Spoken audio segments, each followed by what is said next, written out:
and welcome to the Flotus Garden. I know I usually match my outfits with the theme of whatever book I'm reviewing, but not today. And it is a Danny Phantom shirt. So normally when I do a review on a series, it's one video per book, except this time I'm not doing that. It's an entire series, 4 books. Dragons in Our Midst by Brian Davis. So for those of you that are not particularly religious, such as myself, this is a warning. It is a Christian book series. The first book is Raising Dragons. Action, adventure, inspiration as 2 teens meet their dragon past. A boy learns of his dragon past. A girl has known of hers for years. They combine their faith, courage, and love to overcome an evil slayer who seeks to bring an end to dragon heritage, forever. The kids at school call Billy Dragon Breath, for good reason. His breath is bad. It isn't the normal morning mouth bad, it's the hot as fire, don't you dare get near me bad. Trouble erupts when his hot breath sets off the fire sprinklers in the boys' restroom at school, and his parents learn that they've kept their secret for too long. Billy finally discovers the secret. His father was once a dragon. Now that's a piece of news a guy doesn't deal with every day. Billy feels betrayed, alien, lost. When the dragon slayer traps him on a cold mountaintop in West Virginia, Billy learns to battle with weapons of steel and spirit while relying on a power he doesn't understand, a power that helps him learn to trust again. Bonnie, an orphan, tries to find a home. Someone to love her, even though she feels like a freak because of a body feature that she calls a deformity. But this unusual feature becomes a life-saving attribute as she discovers that her love for others and her faith in a creator hold the answers she's looking for. Raising Dragons is a contemporary fantasy novel that inspires young people to dig deep within to find their God-given strengths and use them to overcome any obstacle.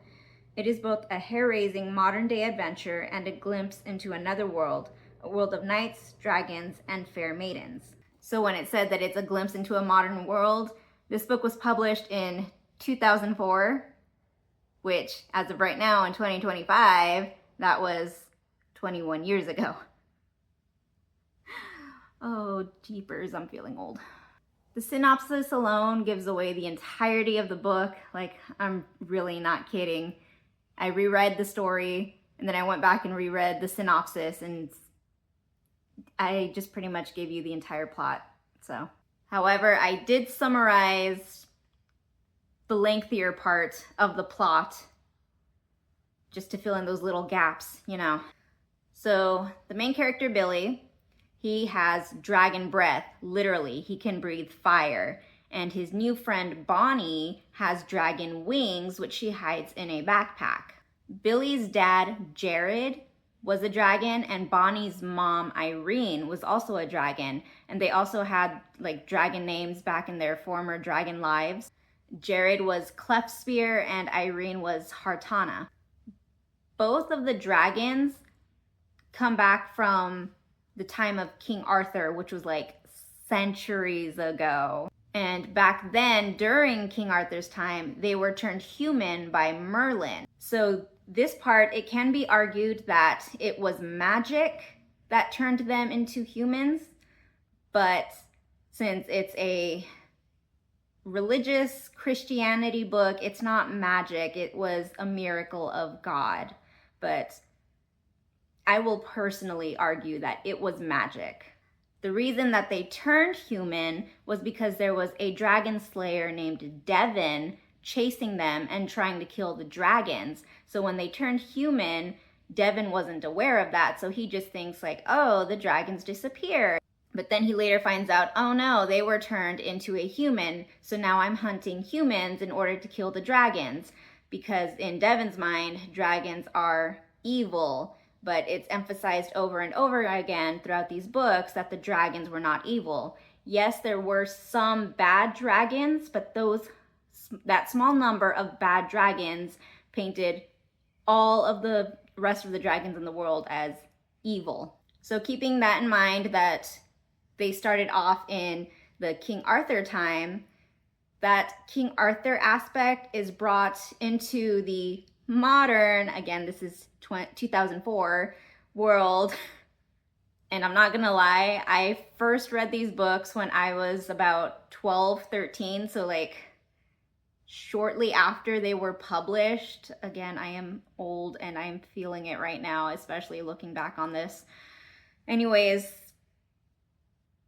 the fact that it was dragons plus King Arthur time in the modern world is what grabbed my attention and made me pick up the books in the first place. So like it said in the synopsis, the Dragon Slayer Devon is after Billy and Bonnie. And during all of that, we also learned that the Dragon Slayer had managed to catch up to Jared and killed him, except Jared's human body is gone and now he's a dragon again. Meanwhile, Bonnie's mom, Hartana/Irene, is considered dead. So Billy and Bonnie are trying to escape the Dragon Slayer while in the mountains of West Virginia. And it's more of like an adventure book where they're trying to like get away, kind of like in Harry Potter and the Deathly Hallows, where Harry, Ron, and Hermione were traveling around the UK and parts of Europe, I believe. Just trying to get away from the Death Eaters and Voldemort and stuff like that. So it's just basically Billy and Bonnie going around the mountains trying to escape the Dragon Slayer. Again, like the whole plot was just admitted in the synopsis of the book. Again, with the King Arthur aspect, we do get a magical sword.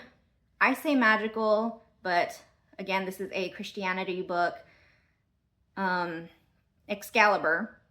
It really is Excalibur. It's mentioned over and over again. We get Excalibur, and Excalibur has like this magical power that can turn people or any living organism into light. So when Billy pulls Excalibur from a stone, yes, again, King Arthur, he uses Excalibur to fight Devon and accidentally turns Devon into a stream of light, and Devon ends up vanishing into a rock called the Candlestone. Now that's important for the next book. The Candlestone is like kryptonite for the dragons. It weakens them, it drains their powers, and like if they're exposed to the Candlestone for too long, they could actually die. So Billy and Bonnie escape the Dragon Slayer. Hooray. Everything's Gucci. I can't believe I just said that on camera. Oh my gosh, I've been hanging around teenagers for too long. The Candlestone immediately picks up where the first book ended. But I mean immediately, well, almost immediately, maybe like a couple of days passed between the events of the first and the second book. But timeline-wise, yes, immediate. Okay, continuing. Excitement, danger, and inspiration as two teens combat a dragon slayer.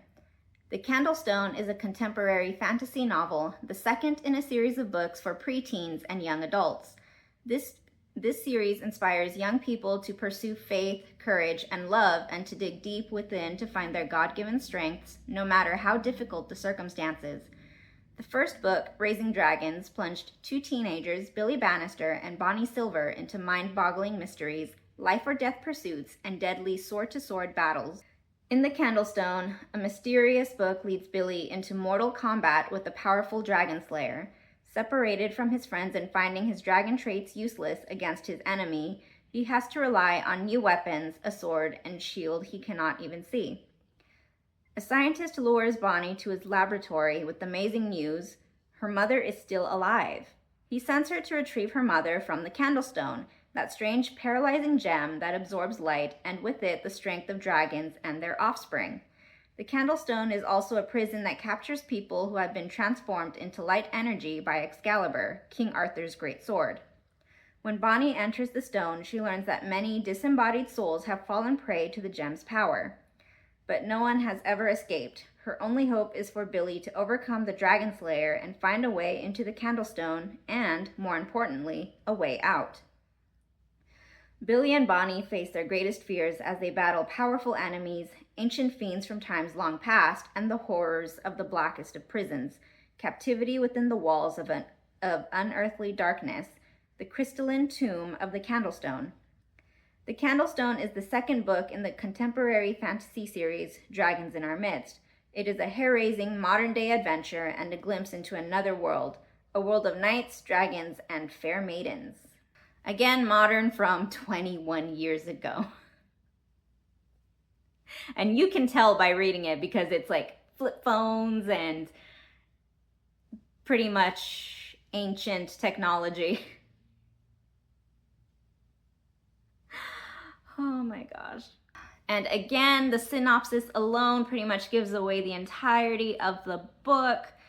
The mysterious scientist luring Bonnie to her doom is actually her father, which I guess was supposed to be a shocker, but it was like briefly mentioned in the first book.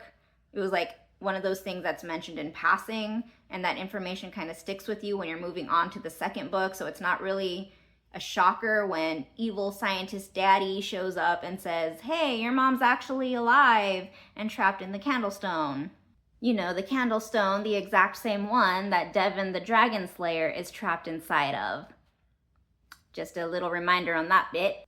So Bonnie listens to her father and goes into the Candlestone to save her mother, only to discover that her mother was never actually in the Candlestone in the first place.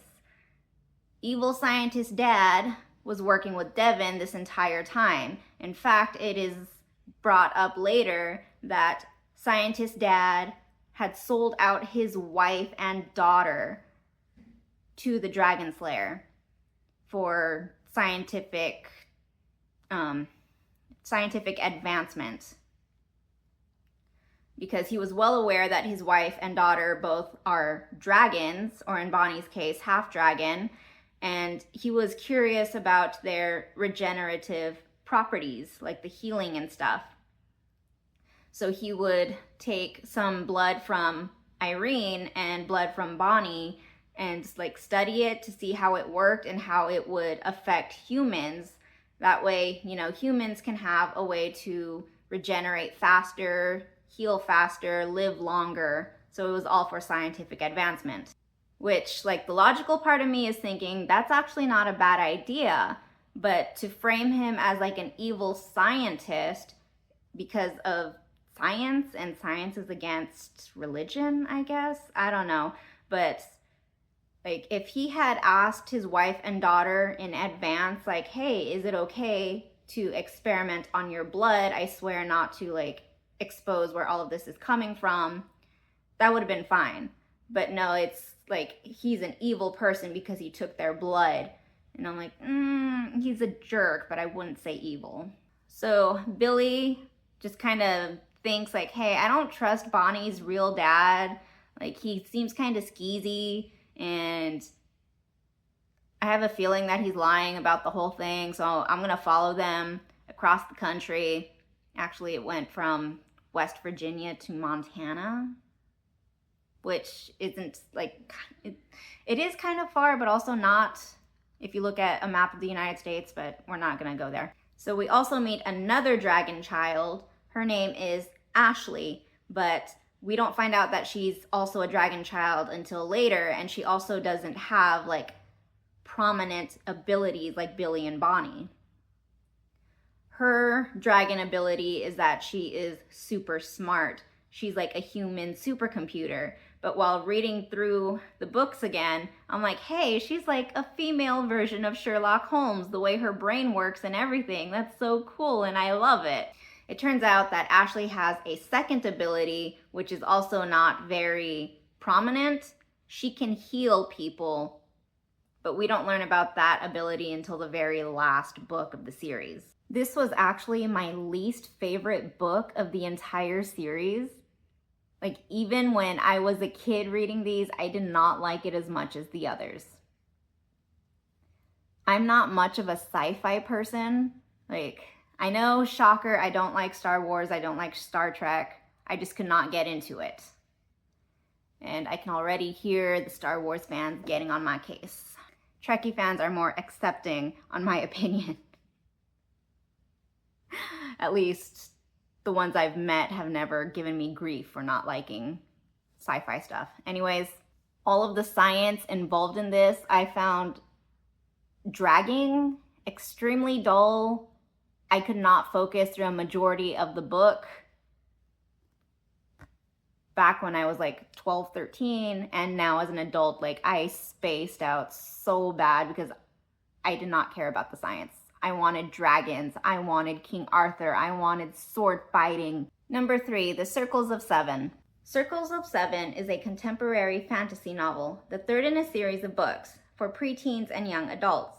This series inspires young people to pursue faith, courage, and love, and to dig deep within to find their God-given strengths, no matter how difficult the circumstances. The first book, Raising Dragons, plunged 2 teenagers, Billy Bannister and Bonnie Silver, into mind-boggling mysteries, life-or-death pursuits, and deadly sword-to-sword battles. So as you can clearly tell, that the synopsis from the second book was used again for the third. In the second book, The Candlestone, a mysterious diary leads Billy into mortal combat with a powerful dragon slayer. Separated from his friends and finding his dragon traits useless against his enemy, he has to rely on new weapons, a sword and shield he cannot even see. Again, same synopsis as the second one. Now in Circles of Seven, using their dragon traits and the wisdom they gained through their earlier adventures, Billy and Bonnie explore a multi-dimensional domain of evil. In this realm, they navigate 7 perilous worlds, each one manifested in a circular plane of existence that leads them deeper into the domain of a powerful enemy. The 7th circle holds a group of prisoners, captives of the evil mistress of the circles, and Billy has to find a way to set them free and give them new life. When tragedy strikes along the way, Billy has to face the most difficult decision of his life, whether to forsake Bonnie to rescue the prisoners or to find a way to save her, his best friend in the world. Filled with action, danger, and suspense, Circles of Seven is sure to keep readers in their seats, following Billy and Bonnie to the exciting conclusion. Circles of Seven is the 3rd saga in a 4-book series entitled Dragons in Our Midst. So when I was 12, 13, 14, whatever, by the time I read this one was my favorite. And reading back again as an adult, I'm like, I don't know why. I really can't recall why, but I do remember that I liked this one more. And as I said in the synopsis, tragedy strikes. You can see Bonnie right here. She really is dead. So yeah, dead giveaway. On the cover, she is dead. To expand on the synopsis, which pretty much gives away the plot again, Billy, Bonnie, and their friends travel to England, where they enter a portal into Hades. They call it Hades. What they really mean is hell. They should have just stuck with the word hell since it is a Christianity book. But they enter Hades and experience the 7 circles of hell. And apparently all of the dragons that had been slain in the King Arthur time era, their spirits are now in Hades. And Billy and Bonnie now have to go through every single circle to locate those dragons and bring them back to life. So pretty cool concept. Each circle is supposed to have like a certain test that Billy and Bonnie need to endure to pass on to the next circle, so until they get to the very end, which again would have been an amazing concept. But reading through each circle, I felt like it fell flat. There really wasn't much of any test for them to go through. And they're in Hades. They are in hell. You would think that with these books, we would get a horrifying description of hell, but they felt so passive. Like, I got more scared watching Disney's The Black Cauldron than reading about Hades in these books.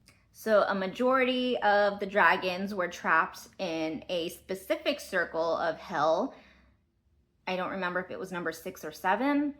Anyways, a majority of them were in a specific circle and the rest were in a different circle. But we're going to come back to that part later because that is prominent for the next book. While rescuing some of the dragons, we'll say half. While rescuing half of the dragons in hell, Billy ended up releasing the fallen angels that had also been trapped in hell. Within the Bible. We're just gonna say Bible, okay? Because they all follow one version of the Bible or another. There are these angels that were against God, and they fell from heaven for being evil, and they ended up trapped in hell around the time of the great flood of Noah's Ark, which I will come back to in a separate video because this series has a spin-off series and a spin-off series to that series. Like, it just keeps going. So at this point of the series, we meet Morgan Le Fay from the King Arthur story. And I thought that was really cool because we're going back to the whole King Arthur aspect of this. And I loved that. Like, King Arthur and Dragons was literally the only reason why I kept reading these books. And finally, to end Dragons in Our Midst, number 4, Tears of a Dragon. Struggles, victory, and inspiration as two teens face the greatest decision of their lives. Tears of a Dragon is a contemporary fantasy novel, the 4th in a series of books for preteens and young adults. This series inspires young people to pursue faith, courage, and love, and to dig deep within to find their God-given strengths, no matter how difficult the circumstances. Again, exact same synopsis. The first book, Raising Dragons, plunged two teenagers, Billy Bannister and Bonnie Silver, into mind-boggling mysteries, life-or-death pursuits, and deadly sword-to-sword battles. In the second volume, The Candlestone, a mysterious book leads Billy into mortal combat with the powerful Dragon Slayer. In the third book, Circles of Seven, victory comes at a great cost to Billy Bannister and Bonnie Silver. Now in the 4th installment, a vicious evil has been unleashed on the earth that only the dragons can defeat. With Billy's father, the great Clefspear, missing, Billy and Bonnie must lead the dragons into war against the Watchers, demonic beings as old as the earth itself. Masters at the art of deception, the Watchers use the deadliest of weapons against humankind. A remnant of wise humans, the friends of the dragons, unite in the struggle against the Watchers. With heart-stopping action, the final battle between dragons and their enemies comes to a climax, but in order to win the war, at least one of the dragons must die. As the story ends, Billy and Bonnie are faced with the greatest decision of their lives. Will they keep the dragon traits that have cost them so much danger and heartache, or will they turn to normal human life and end the Slayer's lust for their blood forever? Compared to the Chronicles of Narnia for its spiritual power and The Lord of the Rings for its depth of scope, this series has the makings of a classic. I wouldn't say classic. And I've never read Lord of the Rings because of what I have heard on the internet. It is very overly descriptive, which is a turn away from me, but I don't know. I do have Lord of the Rings on my shelf somewhere, but I will get to that eventually. As for the Chronicles of Narnia, I can kind of see the comparison, but I would not classify these books as a classic. I'm just saying. So in regards to the Dragon Slayer Devon, he was trapped in the Candlestone, but when Billy went to go get Bonnie, he accidentally released Devon as well. But we thought Devon disappeared forever, but he didn't, because he came back in the third book by taking over the body of Clefspear. And Clefspear's spirit ended up in the final circle of Hades. So all of this was going on around the exact same time that Billy had accidentally released the fallen angels as well as half of the dragons from Hades. So now Billy and Bonnie are returning to the final circle of hell to free the last of the dragons, the ones that he had left behind in the first place. So while he's in the middle of doing that, all of the dragons that he had rescued already are in a battle against the fallen angels, because apparently the only way to kill a fallen angel is with dragon fire. Billy and Bonnie rescue the last of the dragons from hell at the expense of Billy's life. He actually died. Oh, and Bonnie did come back to life, in case you hadn't picked that up already from the third book. And because it's based off of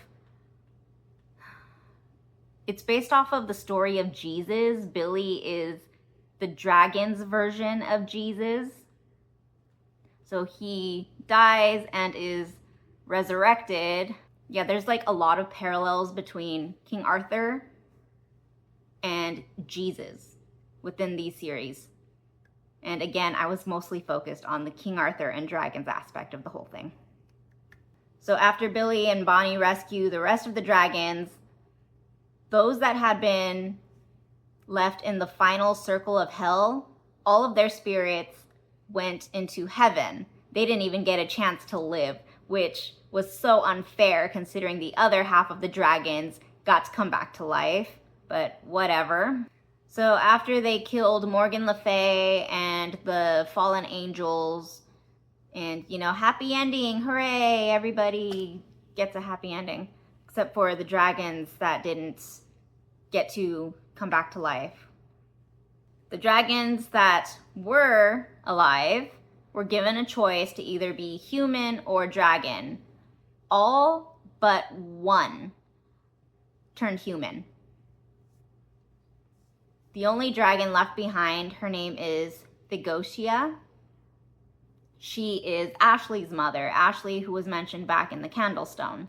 So the reason that Thegosia remained a dragon is because her dragon sense is able to locate other dragons, and she wants to be able to find her long-lost son, Gabriel, which is pretty much part of the plot of the spin-off series, and it was the intro transition into the next series, but we'll get to that in a different video. And the dragon children, which there really wasn't many of them to begin with,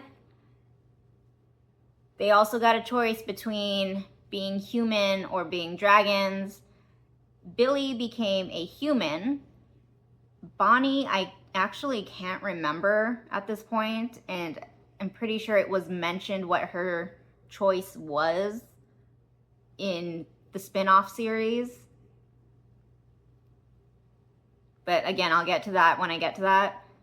Ashley remained half dragon, which again wasn't very prominent in the first place. I mean, super smart plus healing. But yes, she kept her dragon aspects. And Ashley, being Thegosia's daughter, is going with Thegosia to go find her long-lost brother, Gabriel, in the spin-off series, which is entitled The Oracles of Fire, and I will get to that. I actually started the book, the first book of the series. So that's the end of Dragons in Our Midst. I will give the entire series, all 4 books combined, somewhere between 2.5 and 3 stars. Complete honesty, my original rating for these back when I was 12, 13, 14 was 5 stars. I was obsessed with these books when I was in middle school and high school, but that was forever ago, and I've grown since then. That was also back when I was a practicing Catholic, which I no longer am. I have my own set of beliefs that don't align with Catholicism or Christianity. So take from that what you will. The King Arthur and dragons aspect, like all the religion aside, King Arthur and dragons, heck yeah, I give that 4 stars.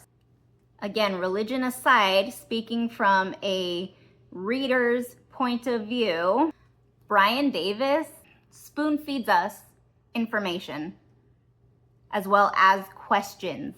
We're not allowed to ask our own questions throughout these series. He will ask these questions for us within the narrative. Like reading this, it felt like he was doing the thinking for me, what I was supposed to be asking, what I was supposed to be thinking, and it got really annoying.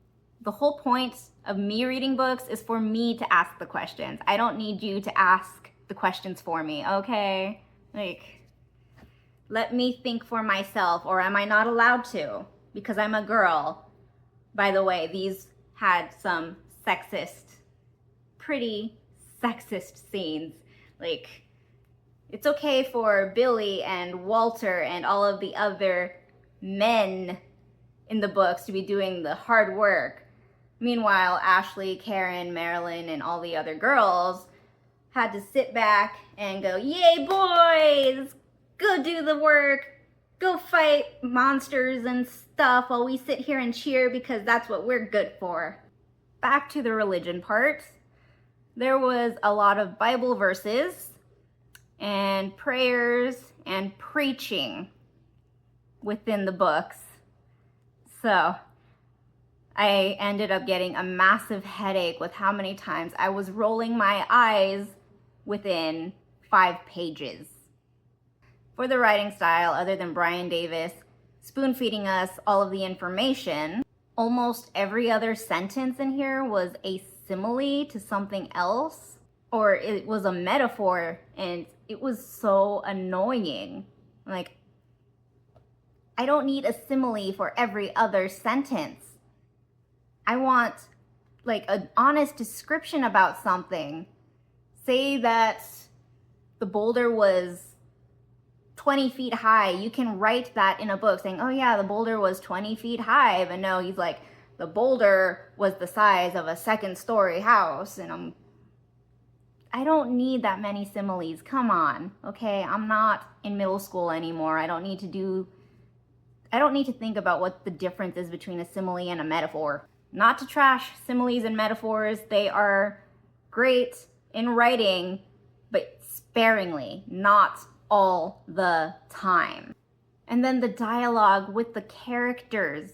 I didn't think much about that when I was 12, 13, 14, because I admit that I said a lot of stupid stuff when I was that age.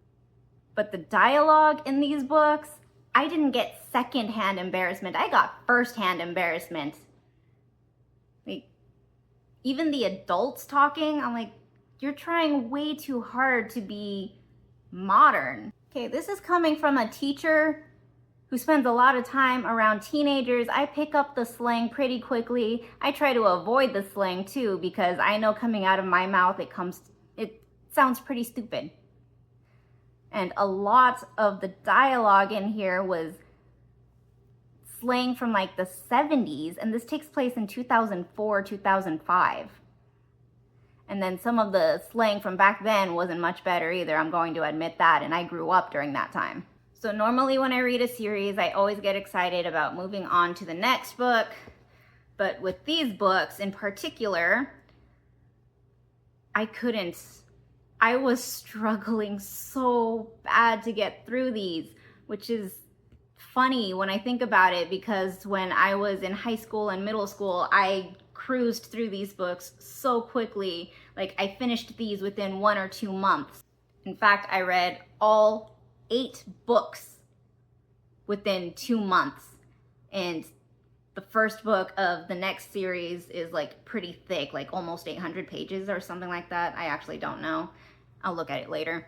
But I had to continuously stop and pick up something else to read because I could not handle the preaching or the dialogue or the constant similes and metaphors. I do plan on reading the Oracles of Fire series, which is a continuation of Dragons in Our Midst, as well as the spin-off series after that, which I don't remember what that series is called, but I only have the first 2 books because after that, I just kind of, by that point, I had stopped obsessing with these. And once I'm finished with them, I will be getting rid of these.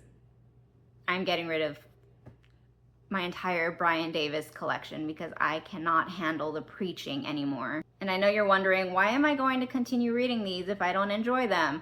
I enjoy the dragons. I enjoy King Arthur. I enjoy the magic part of it, okay? People can argue that it's miracles, but no, it's magic. And in case you didn't pick up, I have like negative feelings towards this. Here's the thing.